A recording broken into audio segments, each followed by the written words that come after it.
Hey guys, it is the Programmer Guy. Today I'm coming with you with a new series. We're pretty much just going to learn how to code. First video on the channel, new channel, just created it. And the theme of this channel, it's going to teach you how to code.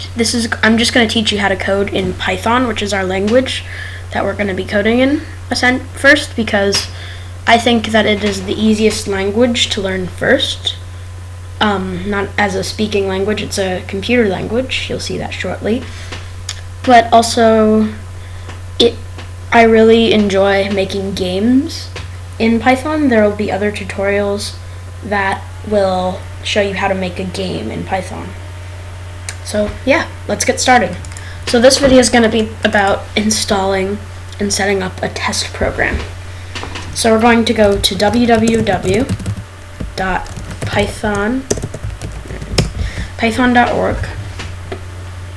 Alright, came to the site, some sample code right here.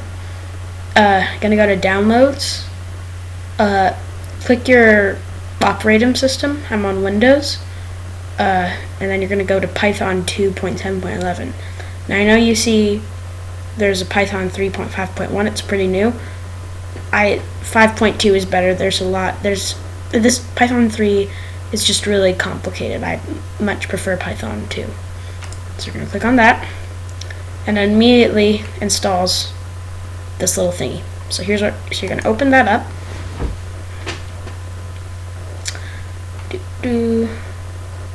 So we're going to install for all users. Click next. Next. Come on. Oh crap. 1 second guys, let me pause the video. Sorry about that guys, my installer crashed. Alright, so you're going to come to this page, you're going to click next. Now it's going to install Python for you. A little window, you guys probably can't see it, but a little window will come up. It's going to ask you if you want to install the software on your computer. You're going to click yes. And it's installing. And I will pause again and I will resume the video when it is done installing. Just wanted to let you know this little window here will pop up. Don't let that scare you. Also, whatever you do not close this window. Alright guys, Python finished installing. You're going to click finish to exit the installer, and great. So now there's one more thing that we have to do. We have to add Python to our path. So if you open up your folder here, you go to desktop. No, obviously it's not on desktop, sorry about that. Go to your little C folder there if you're on Windows. See, Python 27 is where you just installed it. You're going to look in lib. No, sorry, not in lib. Where is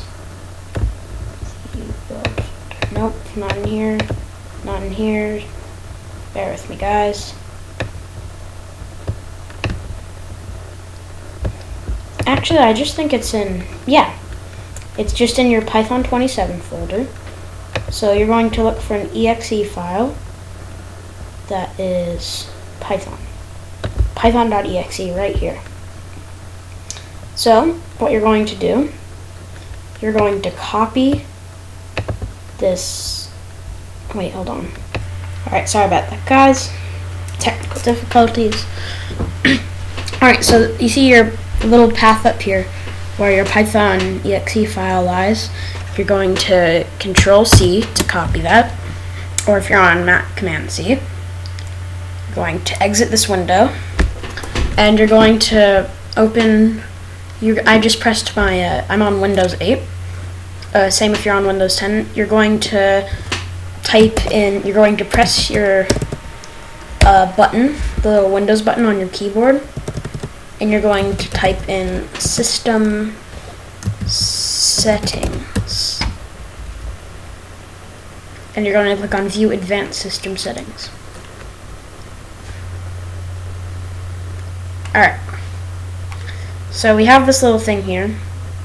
We're going to click on, make sure you're on advanced. You're going to click on environment variables. So you see this little path thing here? You're going to edit that path. Now if you have anything already in here, this is very important. If there's anything already in here, you're going to put a semicolon, and then you're going to Control V or Command V to paste in that path. Alright. So now we have Python added to our path. Now to test that that worked, we can go OK, OK. We're going to open up press our little window button and type in CMD. We have our command prop showing up here. Now here's what we're going to do. We're going to type in the word Python. And you'll see that this pops up, and that means that we successfully installed Python and added it to our path. So that's great. We're going to X out of that. So we're almost done. Now we just need to install our IDE, or Integration Development Environment. Now, what that essentially means, it's like the place that you code, the visual place where you code. Alright, so I think the best one, which is free, is called Pycharm. Go to Pycharm, download. I'm going to click on Pycharm, download latest version of Pycharm. Download. Alright. So we're going to click on Community. Well, first of all, you're going to click on your your operating system. If you're on OS X, means Apple or Mac computer. Windows is Windows, Linux is Linux. And you're going to click on whichever one you're on and click Download. Community. Make sure it's Community.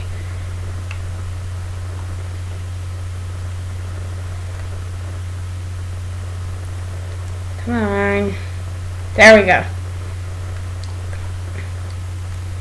If you're already a programmer, JetBrains does a lot of good text editors or IDEs. There's RubyMine, pretty good one. IntelliJ is for Java.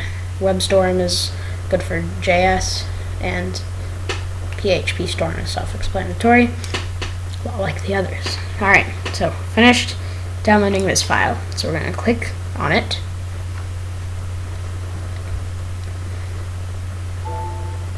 Little window will pop up. Again, you probably can't see it. I'm going to click yes. Alright, so this little wizard will pop up, and it'll guide you through the installation. You can click next. I'm not going to uninstall because I already have Pycharm on my computer. So I'm going to click next. So you're going to keep the default thing where it is, but since I already have installed and I do not want to override, I'm going to just say sees users, oh crap, whatever. So I'm just going to go to my whatever. I'm just going to put it in 1 second, guys. Alright, I made a fake location to install it to. Make sure that you kept the default location. And we're going to click next. Create associations with .py. If you want, I already have a desktop shortcut. Again, you're probably going to want to check that. However, I'm going to click next. Click install. And it should go.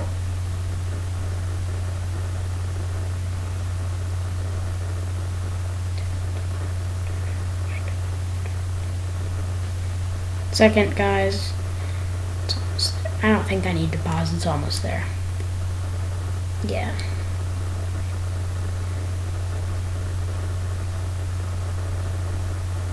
Yeah, I'll pause. Alright, so my Pycharm finished installing. So I suggest you click check run Pycharm Community Edition and then click finished. So this way we can set this up immediately. I'm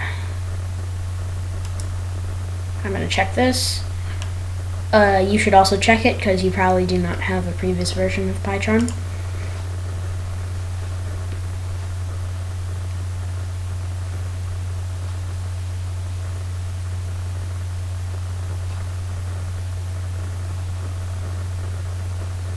You're going to accept private policy. Oh, this is cool. I don't actually have this version.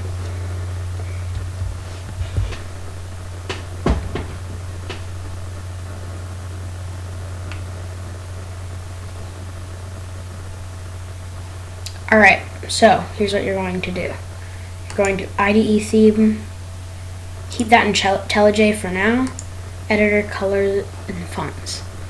We'll go through these in just a second, just leave it at default for now. Keep yours at IntelliJ IDE at Classic. Alright, so we're going to click OK. Alright, and now you have this little window open. So we're going to create our new project, and what you should do actually, you're going to create a new folder, and let's call it tutorials, and we're going to put it here, and create new project,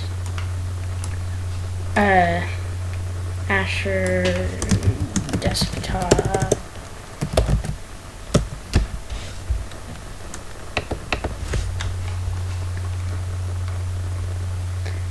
And let's see, tutorials. That's where we're going to put it.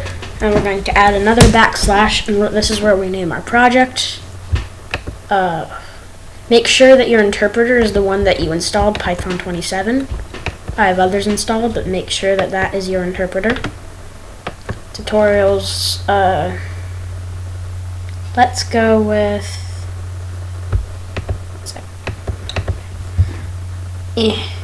I'm just going to call it, well yeah, tutorial. Create. Okay. Close this page. Alright. So, we have this window open, and we should wait for it to open more. There we go. Click close. Move this around, and so we have our first window. This is where we're going to create our project. We can create new files and things. Right click, new Python file, all of that stuff. Alright, so here's what I'm going to do just to show. I'm going to do one thing and then I'm going to end the video. I'm going to go to settings. I suggest you do this because you can actually change the appearance of your editor look. So theme it, yeah, you're going to keep that on IntelliJ. Go to editor, open that. Colors and fonts. Going to go to font. Now, yeah, save as. Make sure you're going to choose, you can scroll through these and you can see what all of the different ones look like. I really like the default one. I also really like Monokai, but I'm going to keep it at default. Make sure you save it as default, copy, or whatever, whichever one that you want. Now, I certainly do not like the monospace font, so I'm going to change mine to Consolas, which is the one that I like. I'm going to click apply, so that I apply those. And that's done applying. I'm going to click OK. Alright, so now that should be set up. So here's what I'm going to do. I'm going to create, right click here, new Python file. We're going to call it main. Click OK. Alright, so we have this. Thanks for watching, guys, and we're going to get to some coding in the next video.